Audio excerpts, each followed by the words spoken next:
ಸಿಟ್ಟು ಅವಮಾನ damage control number game ಆಟ ಯಾರ ಮೇಲುಗೈ ಸಿದ್ದು ಅಂಕುಶದ ಬಳಿಕವೂ ಕುರ್ಚಿ ಕದನ ಜೋಡೆತ್ತಿನ ಗೇಮ್.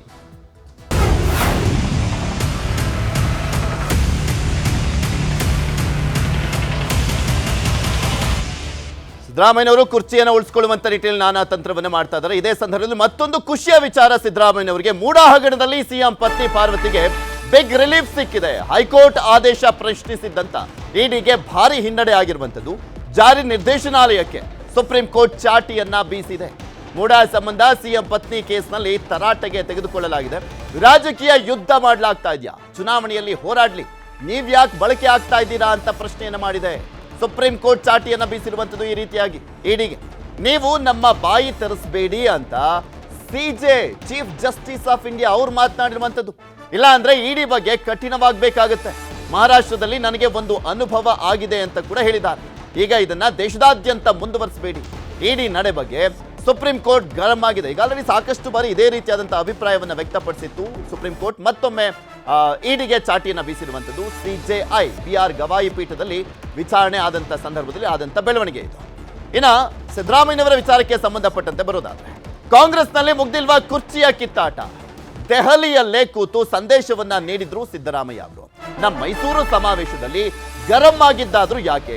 ಡಿಕೆಶಿ ವಿರುದ್ಧ ಸಿಟ್ಟು, ವಿಪಕ್ಷಗಳಿಗೆ ಆಹಾರ, ಕಬಿನಿಯಲ್ಲಿ ಒಗ್ಗಟ್ಟು, ಡ್ಯಾಮೇಜ್ ಕಂಟ್ರೋಲ್ ಮಾಡುವಂತ ಪ್ರಯತ್ನ, ಶಾಸಕರಿಗೆ ಫಂಡ್, ಶೀಘ್ರವೇ ಶಾಸಕರ ಜೊತೆ ಸಭೆಯನ್ನ ಕೂಡ ಕರೆಯಲಾಗ್ತಾ ಇದೆ. ಶಾಸಕರ ವಿಶ್ವಾಸಕ್ಕೆ ಡಿಕೆಶಿಯಿಂದಲೂ ಪ್ರಯತ್ನ. ನಂಬರ್ ಗೇಮ್ಗೆ ರಣತಂತ್ರ ಆಗ್ತಾ ಇದೆಯಾ? ಸಿಎಂ DCM ನಡುವೆ ಕುರ್ಚಿ ಬಿಕ್ಕಟ್ಟು ಉಲ್ಬಣಿಸ್ತಾ ಇದೆಯಾ ಅನ್ನುವಂಥ ಪ್ರಶ್ನೆ ಕೂಡ ಎದ್ದಿದೆ. ನಮ್ಮ ಮೈಸೂರು ಸಮಾವೇಶದಲ್ಲಿ ಸಿಎಂ ಏನಂದ್ರು, ಅದಕ್ಕೆ ಡಿಕೆಶಿ ಸ್ಪಷ್ಟನೆ ಏನು ಅನ್ನುವಂಥದ್ರ ಬಗ್ಗೆ ನೀವೆಲ್ಲರೂ ಕೂಡ ನೋಡಿದ್ರ. ಇದ್ರ ಬಗ್ಗೆ ಚರ್ಚೆಯನ್ನ ಮಾಡ್ತಾ ಹೋಗೋಣ. ಮೊದಲು ಇಲ್ಲಿ ಗಮನಿಸ್ತಾ ಇದ್ವಿ, ಸಿದ್ದರಾಮಯ್ಯನವರು ಹೈಕಮಾಂಡ್ ಯಾವ ತಂತ್ರವನ್ನ ಹೂಡುತ್ತೆ ಅದನ್ನೇ ಪ್ಲಸ್ ಮಾಡಿಕೊಂಡು ಪ್ರತಿತಂತ್ರವನ್ನ ಹೂಡ್ತಾ ಇರುವಂಥದ್ದನ್ನ ಕ್ಲಿಯರ್ ಕಟ್ ಆಗಿ ನೋಡ್ತಾ ಇದ್ವಿ. ಒಂದು OBC ದಾಳ ಯಾವ ರೀತಿಯಾಗಿ ಅವ್ರಿಗೆ ಬೇಕಾದಂಗೆ ಪ್ಲಸ್ ಮಾಡಿಕೊಂಡ್ರು. ಈಗ ಅದೇ ರೀತಿಯಾಗಿ ಶಾಸಕರ ಮುಖಾಂತರ ಅವರ ಮನಸ್ಸಲ್ಲಿ ಏನಿದೆ ಅನ್ನುವಂಥ ತಿಳಿಯುವಂಥ ಪ್ರಯತ್ನ ಮಾಡ್ತಾ ಇದ್ರು. ಈಗ ಅದೇ ಶಾಸಕರನ್ನ ಉಪಯೋಗಿಸ್ಕೊಂಡು ಅವರನ್ನ ಶಕ್ತಿ ಜಾಸ್ತಿ ಮಾಡ್ಕೊಳ್ಳುವಂಥ ನಿಟ್ಟಿನಲ್ಲಿ, ಕುರ್ಚಿ ಗಟ್ಟಿ ಮಾಡ್ಕೊಳ್ಳುವಂಥ ನಿಟ್ಟಿನಲ್ಲಿ ಅವರಿಗೆ ಅನುದಾನ ಕೊಡುವಂಥದ್ದು ಮತ್ತೆ 1-to-1 ಸಭೆಯನ್ನ ಮಾಡಲಿಕ್ಕೆ ಜುಲೈ 30-31ನೇ ತಾರೀಕು ಮುಂದಾಗ್ತಿದ್ದಾರೆ. ಹೇಗೆ ನೋಡ್ಬೋದು ಇದು? ಅನ್ಡೌಟೆಡ್ಲಿ ನ್ಯಾಯ ಯೋಧ ಅನ್ನುವಂಥ ಬಿರುದನ್ನು ರಾಹುಲ್ ಗಾಂಧಿ ಅವರು ಕೊಟ್ಟಿದ್ರು ಕೂಡ ನಿಜವಾದ ಹೋರಾಟವನ್ನು ಮಾಡ್ತಾ ಇರುವಂಥದ್ದು, ಯೋಧರ ರೀತಿ ಎಲ್ಲ ತಂತ್ರಗಾರಿಕೆಯನ್ನು ಮಾಡ್ತಾ ಇರುವಂಥದ್ದು ಸಿದ್ದರಾಮಯ್ಯ ಇಲ್ಲಿ. ಸೊ ಅವರಿಗೆ ಏನು ಬೇಕು ನೀವು ಹೇಳಿದಂತೆ ಎಲ್ಲ ಒಂದು ವೇದಿಕೆಗಳ ಅಪಸ್ವರಗಳನ್ನು, ಆಕ್ಷೇಪಗಳನ್ನು ಪೂರಕವಾಗಿ ಬಳಸ್ಕೊತಾ ಇದ್ದಾರೆ. ಅವರ ಒಂದು ಜನಪ್ರಿಯ ನಾಯಕನ ಅಥವಾ ಜನನಾಯಕನ ದೊಡ್ಡ ಲೀಡರ್ ಆಗಿ ಎಮರ್ಜ್ ಆಗಿರುವಂಥವ್ರ ಶಕ್ತಿಯೂ ಕೂಡ ಅದು ಯಾವುದೇ ಪಕ್ಷದಲ್ಲಿರಲಿ. ಸೊ ಅವ್ರಿಗೆ ಬಂದಿರುವಂಥ ಆರೋಪಗಳನ್ನು ಪಾಸಿಟಿವ್ ಮಾಡ್ಕೊಳ್ಳುವಂಥದ್ದು. ಸೊ ಇಲ್ಲೂ ಕೂಡ ಅಂಥದ್ದೇ ಒಂದು ಒತ್ತಡವನ್ನು ತಮಗೆ ಪೂರಕವಾಗಿ ಹೇಗೆ ಬೇಕೋ ಅದನ್ನು ಮಾಡ್ಕೋತಾ ಇದ್ದಾರೆ.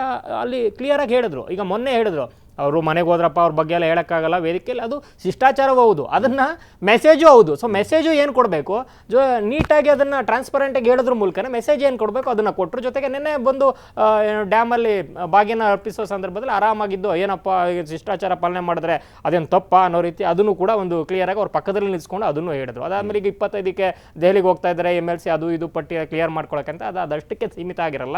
ಅದರ ಆಚೆಗೆ ಕುರ್ಚಿಯ ಸುತ್ತ ನಡೀತಾ ಇರುವಂಥ ಚರ್ಚೆಗಳಿಗೆ ಬ್ರೇಕ್ ಹಾಕುವಂಥ ಪ್ರಯತ್ನವನ್ನು ತಮ್ಮ ಕಡೆಯಿಂದ ಮಾಡುವಂಥ ಎಲ್ಲ ಪ್ರಕ್ರಿಯೆಗಳಿಗೆ ಈಗಾಗಲೇ ಅವರು ಚಾಲ್ತಿಯನ್ನು ಕೊಟ್ಟಿರುವಂಥದ್ದು. ಇದರ ಜೊತೆಗೆ ಸರ್ಪ್ರೈಸಿಂಗ್ಲಿ ಈಗೊಂದು ರಿಪೋರ್ಟ್ ಫ್ಲೋಟ್ ಆಗ್ತಾ ಇದೆ. ಸೊ ಒಬ್ಬ ಪ್ರಭಾವಿ ಶಾಸಕರಿಗೆ, ದಲಿತ ಶಾಸಕರಿಗೆ, ಪ್ರಭಾವಿ ಸಮುದಾಯದ ಮುಖಂಡರು, ಪ್ರಭಾವಿ ಜಾಗದಲ್ಲಿ ಕೂತಿರುವಂಥ ಸಂಬಂಧಿಯೊಬ್ಬರು ಧಮಕಿಯನ್ನು ಹಾಕಿದ್ದಾರೆ. ಅಂದರೆ ಅಧಿಕಾರಕ್ಕೆ ಬರೋವರೆಗೆ ಖರ್ಚು ಎಲ್ಲ ನಮ್ಮದಾಗಬೇಕು, ಆದರೆ ಅಧಿಕಾರ ನಿಮ್ಮದು ಮತ್ತು CM ಸೀಟ್ ಖಾಲಿ ಇಲ್ಲ ಅಂತ ಹೇಳಿಕೆಗಳನ್ನು ಕೊಡೋಕ್ಕೆ ನೀವು ಮುಂದೆ ಬರ್ತೀರಾ, ಸುಮ್ಮನಿರಿ ಅನ್ನೋಂಥ ಒಂದು ಹೇಳಿಕೆಗಳನ್ನು ಕೊಟ್ಟಿದ್ದಾರೆ ಅನ್ನೋಂಥ ಒಂದು ವರದಿಗಳು ಕೂಡ ಈಗ ಜಾಸ್ತಿ ಫ್ಲೋಟ್ ಆಗ್ತಾ ಇದೆ. ಆ ಒಂದು ವಿಚಾರವನ್ನು ಖರ್ಗೆ ಅವ್ರ ಮುಂದೆ ಈಗಾಗಲೇ ತಂದಿದ್ದಾರೆ. ಸಂತ್ರಸ್ತ ಜಾಗದಲ್ಲಿ ನಿಂತಿರೋ ಒಂದು ಆರೋಪ ಏನಿದೆ. ಸೊ ಈ ಎಲ್ಲ ಕನೆಕ್ಟಿಂಗ್ ಡಾಟ್ಸ್ ಕೂಡ.